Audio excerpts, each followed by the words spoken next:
doesn't like a movie about outer space? I mean, it is one of humanity's greatest mysteries. Hey everyone, I'm back with a March wrap-up, everything I read and watched in the month of March. I think the month of March was really good for me. How about you? Let me know in the comments what your favorite show, movie, or what your favorite read was. As a little preview, in the month of March, I finished one book. I'm in the middle of another. I watched like a good, healthy amount of films, and I finished a season of television. So let's get right into it. So I talked about this book in my last video, my last wrap up. I was talking about how I was in the middle of it, and I finished it this month, and that book is nonfiction. It's White Rural Rage. I'll go ahead and read the description for you. White rural voters hold the greatest electoral sway of any demographic group in the United States, yet rural communities suffer from poor health care access, failing infrastructure, and severe manufacturing and farming job losses. Rural voters believe our nation has betrayed them, and to some degree, they're right.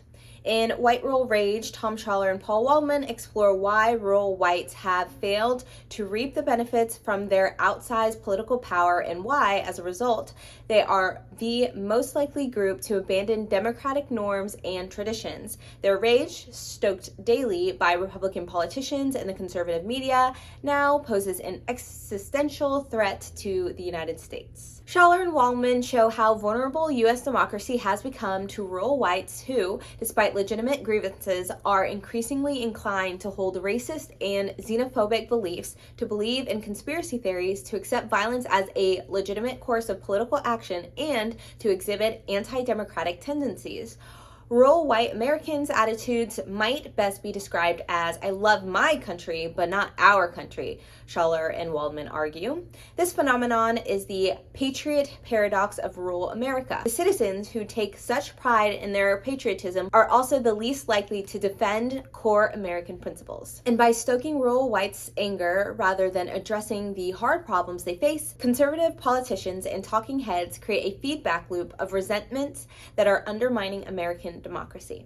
Schaller and Waldman provocatively critique both the structures that permit rural whites disproportionate influence over American governance and the prospects for creating a pluralist, inclusive democracy that delivers policy solutions that benefit rural communities. They conclude with a political reimagining that offers a better future for both rural people and the rest of America. So I listened to this as an audiobook. It was 11 hours, and it was really, really informative. Basically, in a nutshell, it is why these rural white people are voting against their own interests. And as that little synopsis, it's basically because of hatred and racism, and how that is fueled by conservatives and Republicans. Again, it's a book that, if you know, which I did know, but it's still really interesting to hear the exact facts and statistics and everything like that. So White Rural Rage, The Threat to American Democracy, 10 out of 10, do recommend. The book that I'm reading right now is Poverty by America, by Matthew Desmond with Dion Graham, the narrator. Let's read the synopsis, the description. The Pulitzer Prize-winning best-selling author of Evicted reimagines the debate on poverty, making a new and bracing argument about why it persists in America, because the rest of us benefit from it. The United States, the richest country on earth, has more poverty than any other advanced democracy. Why does this land of plenty allow 1 in every 8 of its children to go without basic necessities? Why does it permit scores of its citizens to live and die on the streets? And why does it authorize its corporations to pay poverty wages? In this landmark book, acclaimed sociologist Matthew Desmond draws on history, research, and original reporting to show how affluent Americans knowingly and unknowingly keep poor people poor. Those of us who are financially secure exploit the poor, driving down their wages while forcing them to overpay for housing and access to cash and credit. We prioritize the subsidization of our wealth over the alleviation of poverty, designing a welfare state that gives the most to those who need it the least. And we stockpile opportunity in exclusive communities, creating zones of concentrated riches alongside those of concentrated despair. Some lives are made small so that others may grow. Elegantly written and fiercely argued, this compassionate book gives us new ways of thinking about a morally urgent problem. It also helps us imagine solutions. Desmond builds a startlingly original and ambitious case for ending poverty. He calls on us to become poverty abolitionists, engaged in a politics of collective belonging to usher in a new age of shared prosperity and, at last, true freedom. Poverty by America, I'm listening to it on audio. It's about 6 hours. I think I have the last 3 chapters to go. So yeah, it's as far as you can probably tell by the length of the audiobook, it is not that long. Well, it's not that long, and because of that, I feel like it's much straightforward. There are like statistics in the book, but it's like to the point, which I like, especially because I've been listening to a lot of audiobooks, and it's kind of hard when it's like you got to return it in 14 days. It's hard to, you know, make sure you're making the time to read at least an hour a day for, you know, an 11-hour book, especially when it's like facts, and it's also like, ugh, it can be a little difficult. So it's nice that this one's like straight to the point, and a little short. And yes, also, if you know, you know, and if you don't, please inform yourself, because if you didn't know, you know, poverty is engineered essentially through many systems that are set up in the United States, taxes being one of them, and a lot of other things that you can read about in the book, or you can do your own research about. Next up, the movies that I watched in the month of March. All right, so in March, I watched 12 films, around half of them being shorts. And let's just go ahead and jump into it. I'm not going to go into like descriptions on all of them, just the like ones that are important, the ones that I liked a lot. Okay, so the first 2 shorts, Butterfly and Retirement Plan, those are both from the year 2024. They're shorts. They were nominated for Best Animation Short for the Oscars. I thought they were pretty good. Go ahead and give them a watch if you so desire. Then, mind you, these were all on the 1st of March. So Butterfly, Retirement Plan. I also watched The Perfect Neighbor on that day, which is from 2025. It's really good. The Perfect Neighbor is essentially about, let me look it up here. Okay, so essentially, it's about a minor disagreement between neighbors in Florida that takes a lethal turn. And it basically is, the story is told through, like, in the beginning, police body cam footage, and towards the end, it gets a little bit more documentary style. But essentially, this perfect neighbor was not so perfect. And as the description gives away, it takes a lethal turn. It's very interesting. And if you have not heard of it, I definitely recommend you watch it. I really enjoyed it. It is very exhilarating. It's thrilling. It's going to keep your attention. It's really good. And then also on the 1st, I watched the Stranger Things 5 finale. Don't really need to go much into that. I did talk about Stranger Things, I think, in my last video. But it was good. Like, it was fine. Could have been better, but I enjoyed it. All right. On the 2nd, I watched It Was Just an Accident, from 2025. Also an Oscar nominated film. It was really good. It's about basically, it's about,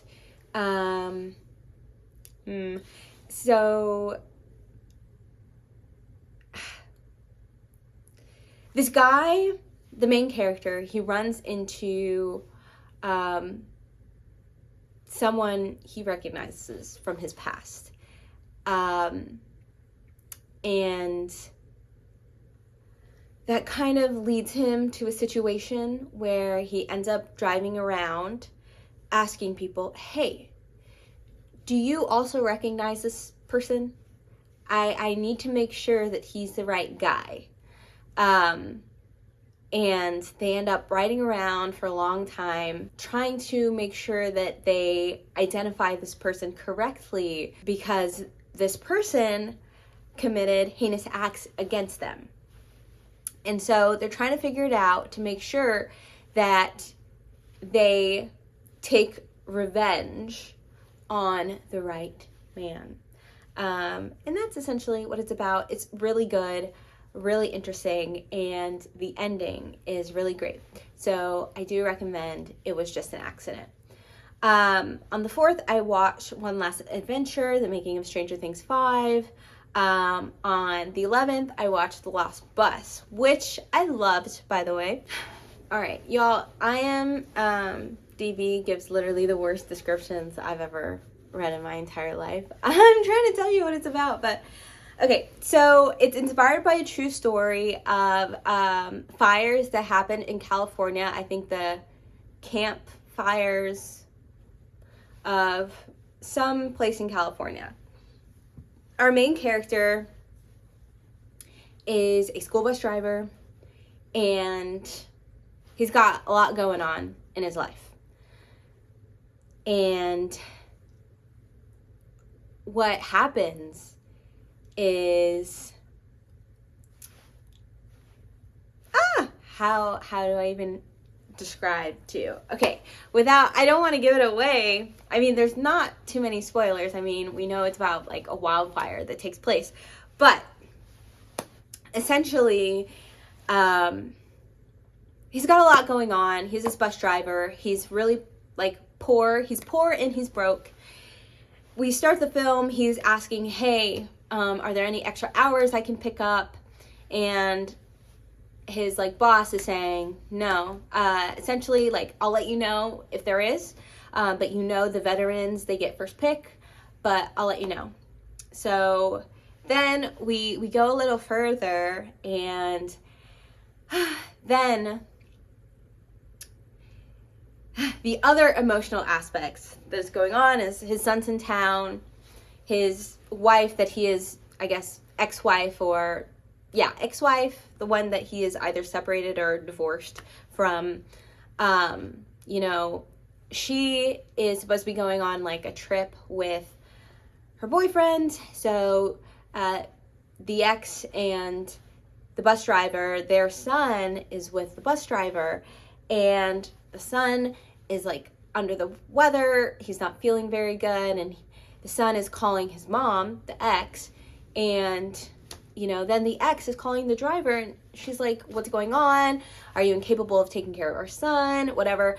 All of this stuff. And then also the bus driver's mom, who is living with them, she's a little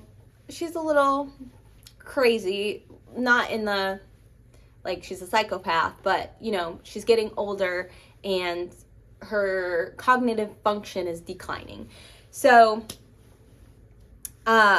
he's got all of this going on, and as all of this is going on, a wildfire is breaking out, and it's really good, because, we're going in between all of this drama with the mom, the son, his work,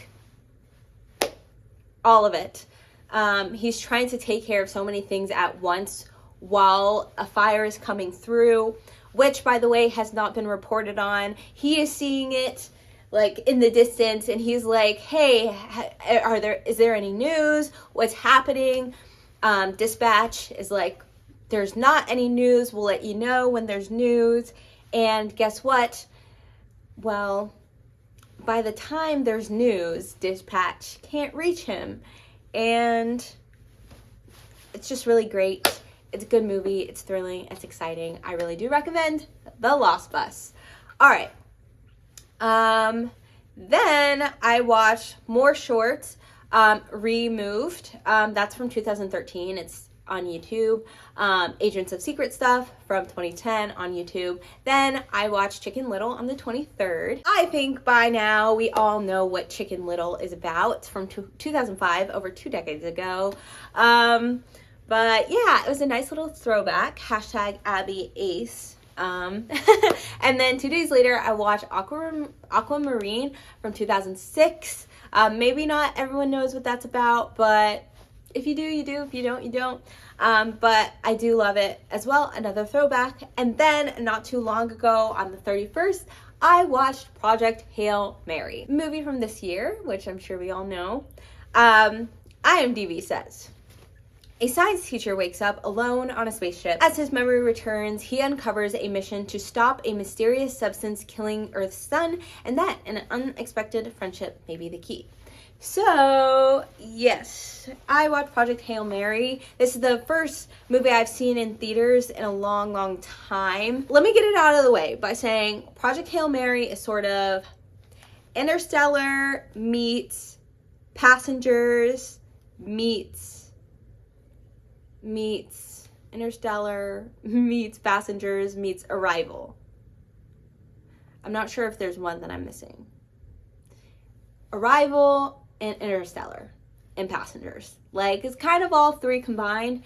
So the fact that this movie kept reminding me of every other movie that was not it, that's the only demerits I really have for it, because it made it all that less original. even though I know it's not an original film, it's an adaptation of a book, it still is like, all I can think about is all the other movies that I've seen in the past, and that kind of sucks. However, the tone was completely different, I think, than those movies. It was more on the comedic side. However, it was definitely something I had to adjust to. It was definitely a little difficult at the beginning, because it was like, we're going through something serious and then all these jokes are happening. I had to adjust, but it wasn't bad. It wasn't bad at all. So yes, I liked it. It was cute. There was emotion. Who doesn't like a movie about outer space? I mean, it is one of humanity's greatest mysteries. How can you not enjoy the film? And I think everyone has seen it by now or is planning to see it, because it is, featuring Ryan Gosling, who's very popular, and, it's got good reviews and all that, and deserved. I was thinking at first, I was like, oh, what? Well, actually, no, I think I still believe this. What is the hype about? It's a really good and solid film, but I wouldn't expect this to be, blowing up as much as it is. But it's good. And, maybe it's just because I'm very selective with the films that I watch, that for me, it's just another decent movie. But for people who may see more and more films, this could just stand out, because I know that there's stuff that's not as good.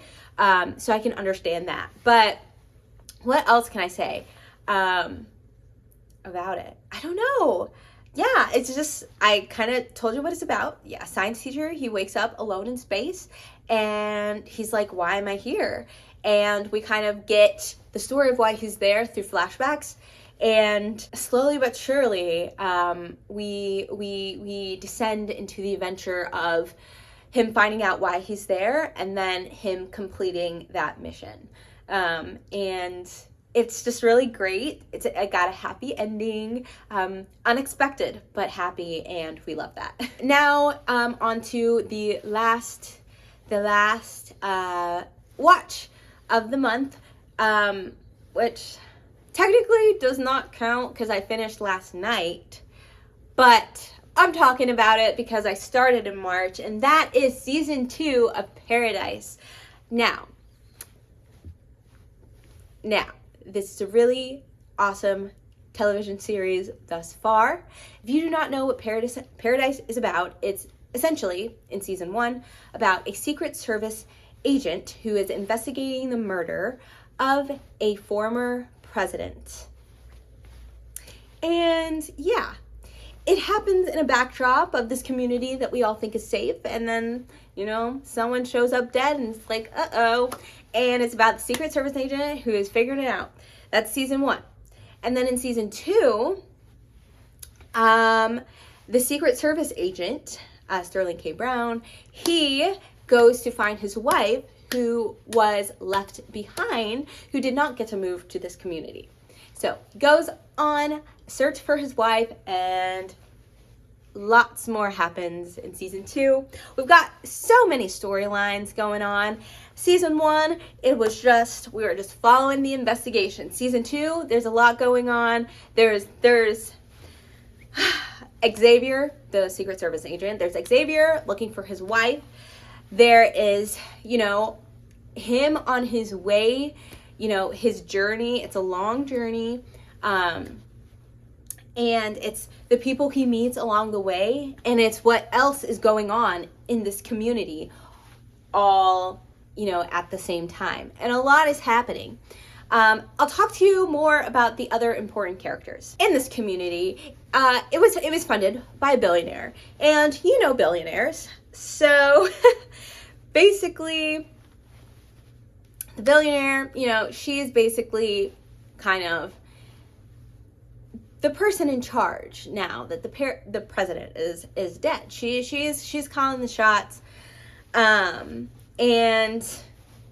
basically you can understand how, you know, she wants to get everything she wants, and she's used to it because she has all the money.